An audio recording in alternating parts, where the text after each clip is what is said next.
Yo, what's going down, everybody?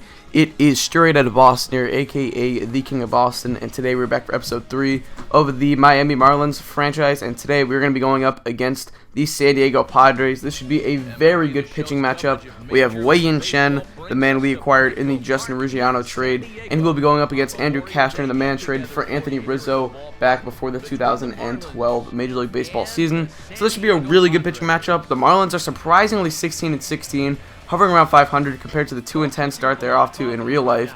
That's not including Tuesday night's game. I'm not sure if they're or Monday night's game. Excuse me.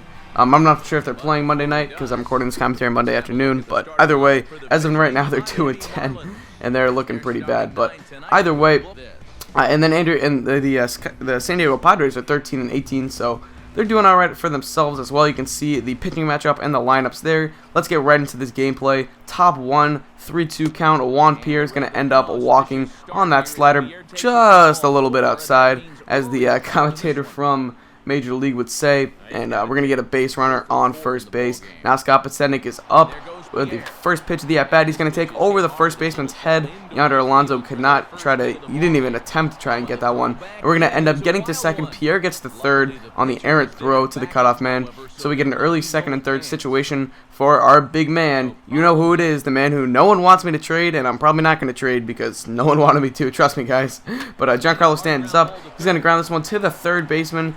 Sadly, no one will end up scoring on that, so big disappointment right there for Giancarlo Stanton, but that's alright. Our next batter will be, it looks like Logan Morrison. He's going to end up hitting this one to deep right field. That one is back. It looks like the right fielder is under it, but both runners will end up tagging, and now one run will score. So the Marlins take an early 1-0 lead on the sacrifice fly by Logan Morrison, and Miguel Olivo is up now. He's going to take that one into deep left field. That one is back, but it looks like the center fielder is under it, so that will retire the side. Andrew Cashner escapes the jam, only allowing one run. So decent performance by him. Good ability to get out of that jam. Now, bottom of the first inning, looks like Everett Cabrera is up. He's going to end up taking this one into right field for a base hit. Giancarlo Stanton feeds it cleanly, throws on to second, but Everett Cabrera, one of the fastest men in baseball, the NL stolen bases leader last year, reaches first base, and you know what he's going to do. He's going for second. Wei Yin Chen's windup is not that fast, and he ends up not getting there, or Everett Cabrera got there in time. The throw didn't get there in time, excuse me.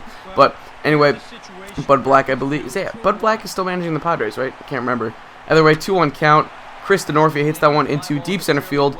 It looks like Scott Podsednik is over there to track it down, but he does not have the strongest arm, especially for a center fielder, so Everett Cabrera gets into third easily. I should have hit the cutoff man there, because Cabrera possibly could have came home on that throw, but either way, Chris DeNorfia advances the runner over to third for Chase Headley, the MVP candidate last year.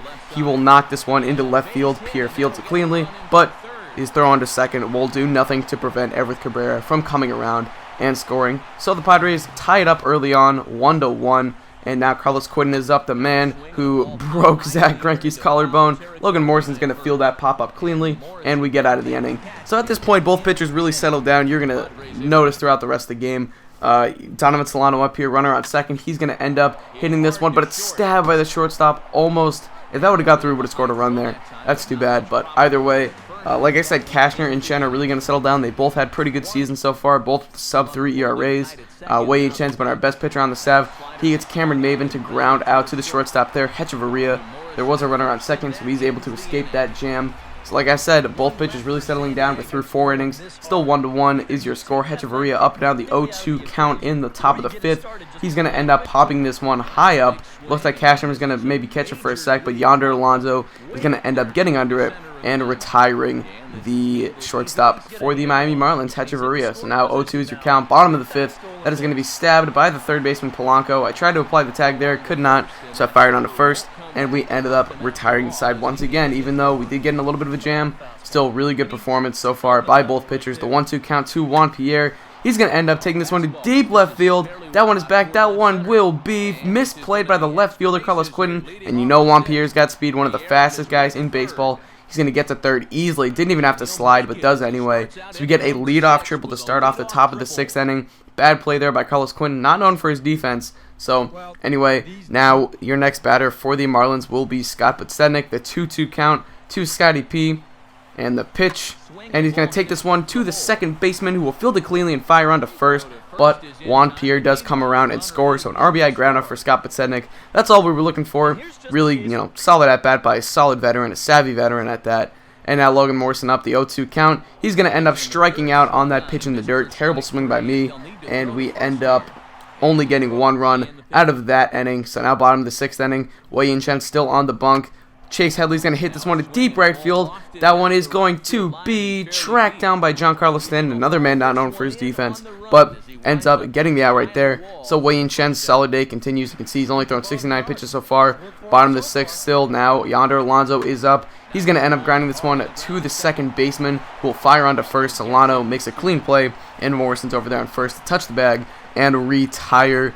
I believe, Yonder Alonso. I blanked out for a sec. So now Carlos Quinton's up. The 0-0 count and the pitch, and he's going to end up popping this one up to center field, and Scott Podsednik will be there to retire the side. So 1-2-3 inning for Wei Yin Chen, and the Marlins will go into the 7th inning with a 2-1 lead. You can see your 6th inning recap here. I always like to include these because it does give you guys kind of a recap of what's gone on as we do amp things up, getting ready for the last third of the ball game, or at least what we expect to be the last third, although there always is a possibility of extra innings. But anyway, you can see Brad Brach is on. Brock, I don't know how to pronounce that, for the San Diego Padres. He had himself quite the day coming out of the bullpen. Hasn't had the best year so far in his 19 appearances, but he's really going to get things done for the Padres at this point. Miguel Olivo is going to end up popping up to the first baseman Alonso right there. So, you're going to see throughout this that Brock, I think he pitched the last 3 innings of this game. He settled this Marlins offense right down. Donovan Solano grounds out to the third baseman Chase Headley right there. Headley very good defensively, as I'm sure some of you know from my Cubs franchise, or my rebuilding project franchise, I should say. And now Placido Polanco up the 1-0 count. He's going to ground this one. Fielded nicely by Headley. Fired quite in time. Had a ton of time. Kind of rushed that, but either way, not a big deal to get the out. And we end up moving on to the bottom of the 7th inning. So now we're in the bottom of the 8th inning. Ryan Webb is on. Wei Yin Chen was pulled after 7 strong. Webb, one of our setup men. I believe he's 27 years old, so hopefully we can kind of be a building block for our bullpen for the future. Well, Mark Kotze, I believe that was, with a pinch hitter, is going to take this one into the gap for a base hit. Podsednik's over there to field it, fires onto the cutoff man, but Kotze gets in there to second base. Kotze, the savvy veteran, surprised he's still around, but either way, looks like Everett Cabrera up now, flipped around to the left side of the plate for the first time all day. He grounds this one to the first baseman. Luckily, I thought he was going to beat it there for a sec, but we end up retiring him. But the runner does advance over to third base, so this sets up a great chance. Was that Dave Roberts coaching first base for the Padres? That was pretty cool. I don't know.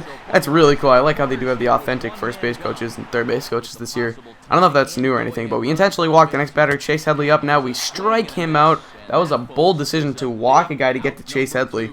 I wanted the double play, and I felt like I was pretty confident with Ryan Webb. Now Alonso is going to induce the ground ball. Olivo fields it on and fires to first, so we get out of the jam after allowing the leadoff double and then the ground out to the first baseman, which did get a run to the third. We were able to get out of it. So Brock, I believe, still on here. He's going to get Logan Morrison to pop up to the infield, and it looks like Yonder Alonso was over there to field it cleanly. I'm not sure. Is that the first baseman's ball? I always thought that was the shortstop's ball when it's like a pop-up in the infield like that. So we're going to go on to the bottom of the 9th inning. 2-1 is your score, and it's time for one of our best players on the team, Steve Cishek, to come in. He's had a good season so far, 8 saves in 9 games. Looks like he might have blown a save, though. He is 0-1, but that's all right. He comes in. He's going to get Carlos Quinton to pop out to the right fielder for the first out of the inning. So hopefully Cishek can come in and retire these guys 1-2-3. Not a huge margin for error in a 2-1 ball game. Base runners have been scarce, and everyone is going to count. Here, a bunt attempt that was hit a little bit too hard. Polanco ends up fielding it cleanly, firing on to first, and we get the second out of the inning. So the San Diego Padres, in their throwback uniforms, are now down to their final out of the inning. And the batter is going to end up popping this one up. Morrison makes a nice play over to get that ball. I was pretty impressed by Morrison's range to get that. But we ended up winning 2-1, the first gameplay win so far for this series. We did lose our first game in Episode 2 in extra innings to Zach Wheeler and the New York Mets. But we end up getting the W here, so that's huge for us. And I'll take the time to address a few things from the last episode. I did read all the comments about the trade ideas, and so it seems like no one wants me to trade Giancarlo Stanton. That's fine. I won't do that then. It seems like you guys are really amped up about him. You really want him to be a future on this team. But the only thing is, when he gets to the time when he gets to arbitration and when he gets to free agency, we might not be able to afford to keep him. So keep in mind that I might not be able to actually keep Giancarlo Stanton due to my financial problems with this team.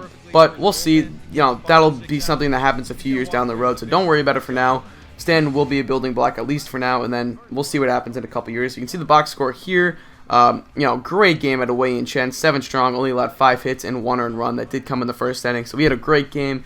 You can see the Padres stats there. That's pretty much going to wrap up this video for me, so I thank you guys for watching. Hope you did enjoy, and as always, I'm out. Peace.